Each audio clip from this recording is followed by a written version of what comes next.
एक महत्वाची बातमी समोर येते। एससीच्या आरक्षणात उपवर्गीकरण करण्याची मागणी मातंग समाज करत आहे। तर या मागणीला इतर समाजानं विरोध केलाय। मातंग समाज या मागण्याला घेऊन राज्यभर आक्रमक होत मोर्चा काढत आहे। तर याला प्रतिमोर्चा देखील पाहायला मिळतो। या संदर्भात आमदार राजकुमार बडोले यांच्याशी बातचीत केली। लोकशाही मराठीचे प्रतिनिधी चंद्रशेखर भांगे। हमसे सरकार डरती है। आमदार राजकुमार बडोले सध्या आपल्या समोर आहेत। सर, काय सांगाल आरक्षणाचं जे उपवर्गीकरण आहे एससी समाजाचं, ते सध्या राज्यभर मोर्चे आंदोलन निघत आहेत। वेगवेगळ्या समाजाकडून मागणी होत आहे। आपणही या सगळ्या उपवर्गीकरणाला विरोध केलेला आहे, काय सांगाल?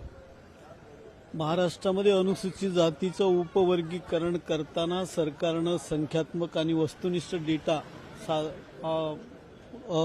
सादर करणं, त्याचबरोबर जो अनंत बदर समितीचा जो अहवाल आहे तो सर्वांपुढे आणणं हे अत्यंत गरजेचं आहे।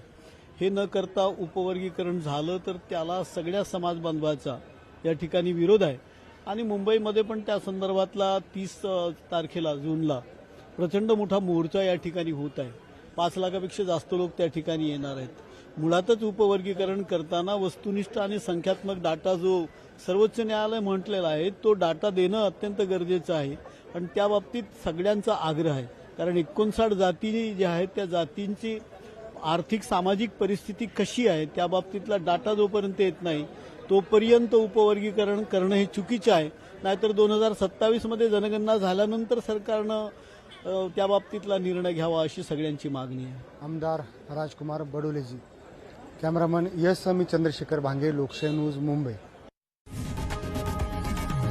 लोकशाही मराठी ऐका, पहा, जागरूक रहा।